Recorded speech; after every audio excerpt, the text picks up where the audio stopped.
Maayong adlaw Luzon, Visayas, and Mindanao. Welcome sa panibagong episode ng More Stories. Ako po si Bettina Briones. Handa ka na ba? Because we have more stories para sa'yo.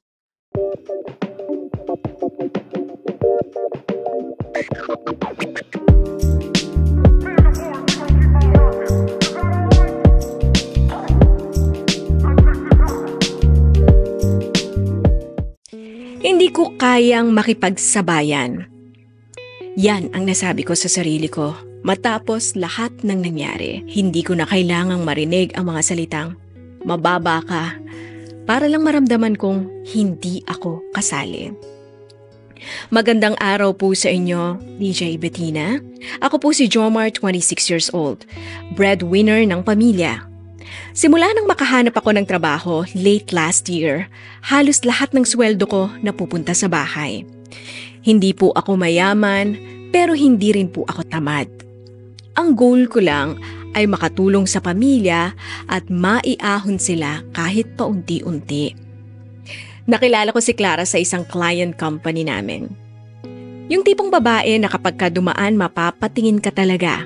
Hindi lang dahil maganda siya, kundi dahil may dating. Confident, classy, at may breeding talaga, Bettina.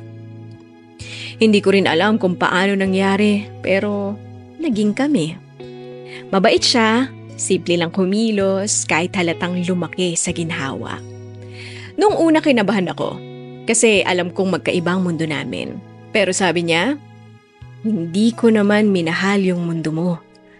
Minahal kita." At doon ako naniwala.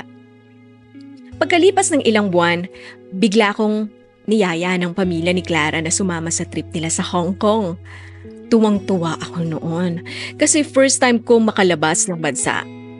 Akala ko libre kasi nga in-invite nila ako, pero hindi pala. KKB, kanya-kanyang bayad. Nang sinabi ko kay Clara na baka hindi ako makakasama kasi wala pa akong ipon, narinig ko yung mama niya. Sabi pa niya, "Sayang naman, yung ex-boyfriend kasi ni Clara lagi naming kasama sa biyahe." Baka ayaw mo lang matalbukan? Hindi ko po alam, Bettina, kung anong parte ng ego ko ang tinamaan, pero ayun, napasubo ako. Nag-loan ako para makasama. Ang sabi ko, 3 araw lang naman, so mukhang kakayanin. Pagdating namin sa Hong Kong, sa unang araw, ang saya-saya. Masarap sa pakiramdam na andun ako kasama yung taong mahal ko. Plus, nandun pa yung pamilya niya. Pero kinabukasan, nagplano silang pumunta sa Disneyland.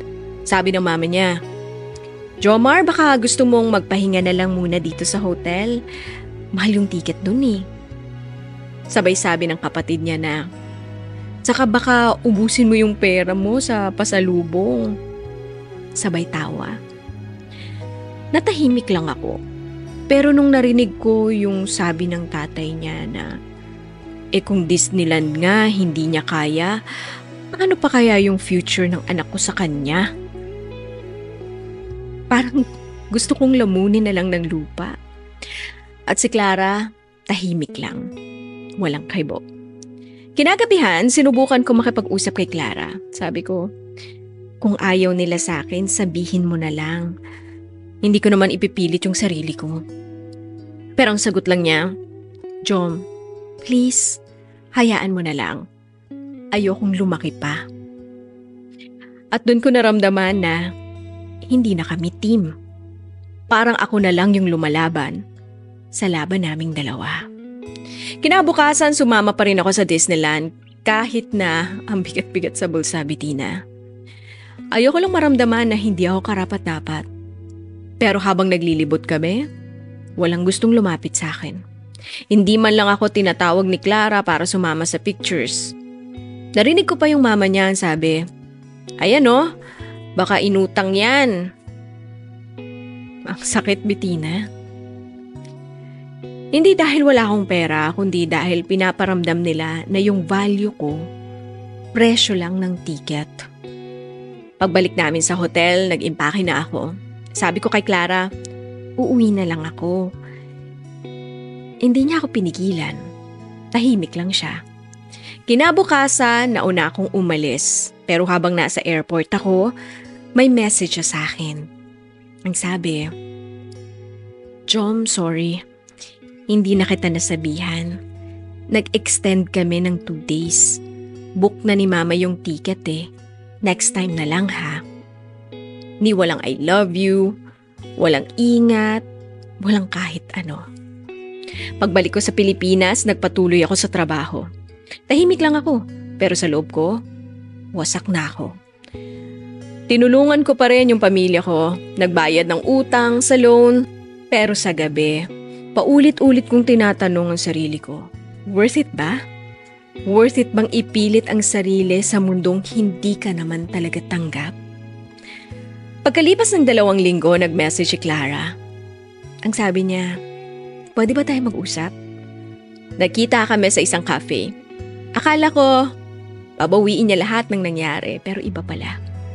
Sabi niya, "Jom, hindi ko na kaya. Gusto kita pero ayokong araw-araw akong natatakot kung kailan kanila ulit pipintasan. Ayokong pumili sa pagitan mo at ng pamilya ko." Tinanong ko siya, "So ano to?" Sabi niya, "Siguro hanggang dito na lang muna tayo. Walang away, walang sigawan. Pero yung muna na sinabi niya, ramdam ko na tuluyan na yon." Simula noon, hindi na kami nag-usap. Tinanggal ko na siya sa social media, hindi para magtampo, pero para matutong tanggapin na minsan kahit gaano ka kabait, kahit gaano ka nagsakripisyo, hindi lahat ng laban kailangan mong ipilit. Maraming salamat po sa pagbabasa ng aking kwento.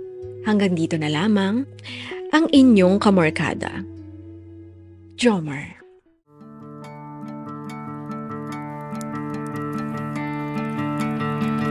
Ang lalim na ng gabi, babalik sa dating gawin. Lahat ay isang tabi kahit umiikbidan. Dahang papalapit sa'yo, lahat ay papakinggan ko.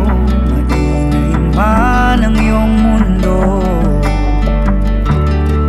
Hindi ko alam na mapupunta sa paalam.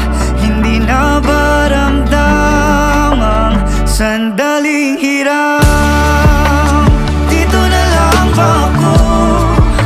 Mas gusto ko sa tabi mo. Handa akong masira, mawasak man ang aking mundo. Dito di naiyak pa. Halika rito sa tabi ko. Mahal ako'y nandito lang. Dahan na aking mundo. Dahan na.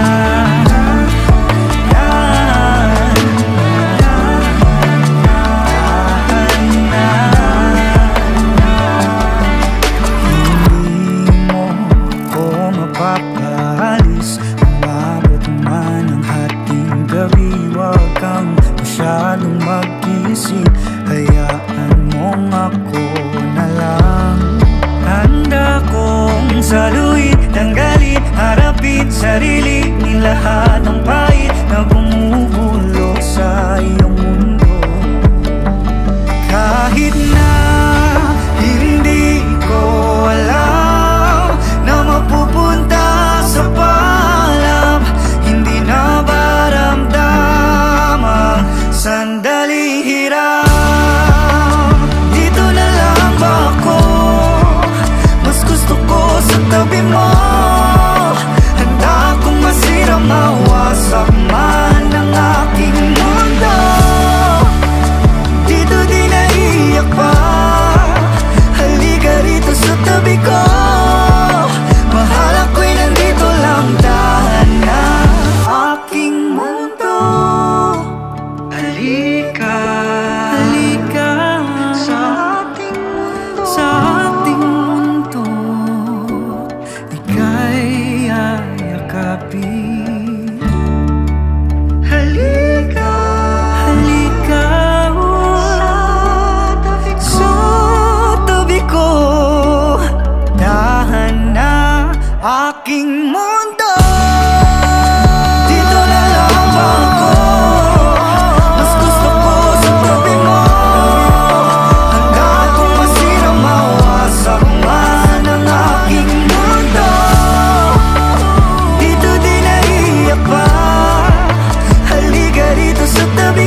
sa tabi mo. Handa akong masirang mawasak man ang aking mundo. Dito di naiiyak. Halika rito sa tabi ko. Mahal ako'y nandito lang, dahan na aking mundo.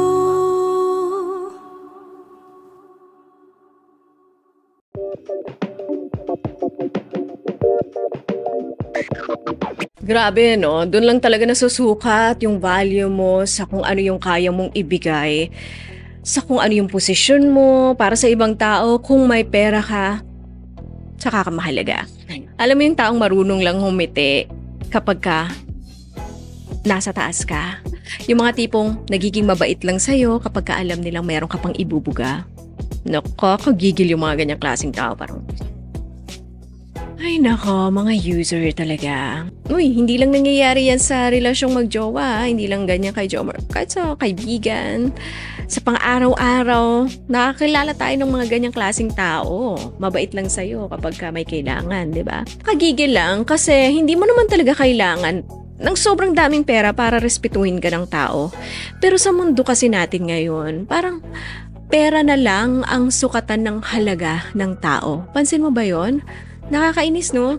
Nakakainis sa pakiramdam na kailangan mo pang magpanggap, kailangan mo pang mangutang, para lang makipagsabayan, para lang talaga masabing, bilong ka sa amin. Kasi aminin man natin o hindi, kung wala ka talagang pera, wala ka ring karapatan para doon sa ibang tao. Tatanggalan kanila ng karapatan, tatanggalan kanila ng boses. At kapag ka wala kang karapatan, wala ka ring isa-isay. Si Jomar naman, ang gusto niya lang maramdaman dito sa relasyon nila ng kanyang jowa, yung maramdaman na sapat ka, pagtatanggol ka, kahit wala kang pang Disneyland. Alam mo yun? Di ka naman talaga nagkulang dito, alam mo? Kung ano, sumobra lang talaga sa pride yung mga taong gusto mong pakisamahan. Sumobra lang din sa yabang. Sumobra lang din sa tiwala sa sarili na, uy, hindi ka bilong sa mundo namin kasi mababa ka. Dapat yung mga kauri lang namin ang bilong talaga sa mundo namin. Dito, hindi ka talaga talo dahil wala kang pera, dahil mahirap ka. Sa mga gatong sitwasyon, matatalo ka kapag katahimik ka lang eh. Kapag unti-unti mong binawasan yung dignidad mo para lang masabing bilong ka. At para sa lahat ng mga nakikinig sa atin ngayon, kung kailangan mo pang umutang para lang mapabilang sa mundo ng isang tao, ng ibang tao, baka hindi talaga yun ang para sa'yo. Baka hindi talaga para doon ang mundo mo. Kasi sa pagmamahal, sa relasyon, hindi dapat sukatan yung pera. Hindi binibili kasi yun, yung friendship, yung relationship. Walang pakitaan ng kung gaano kalaki yung sinasahod mo, kung gaano karami yung mga branded mong gamit. Walang ganun. Walang kompetisyon pagdating sa ganyan. Kasi yung totoo, kapag ka mahal ka, kahit na wala kang ang ticket, papuntang Hong Kong, papuntang Disneyland, isasama ka pa rin at hindi ipaparamdam sa'yo na pabigat ka, 'di ba? Hindi lang isasama ka sa picture, kundi isasama ka sa buhay talaga nila. Alam mo yung ipaparamdam sa'yo na, hindi mo kailangan na gumastos ng malaki yan. Dito naman kami, pamilya naman kami. Yung ganon, 'di ba? Jowa ka naman ng anak ko, ganyan-ganyan. Win-wish natin, no, na dumating yung araw, Jomar, na dumating yung taong pipiliin ka, hindi dahil sa kung anong meron ka.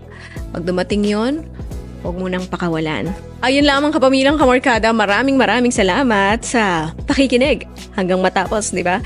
Ang kwento ni Jomar. Kung meron kayong mga komento, may advice kayo na gusto ibigay sa kanya, comment lang dyan sa baba. Ako po si Bettina Briones, hanggang sa muli, kapamilya.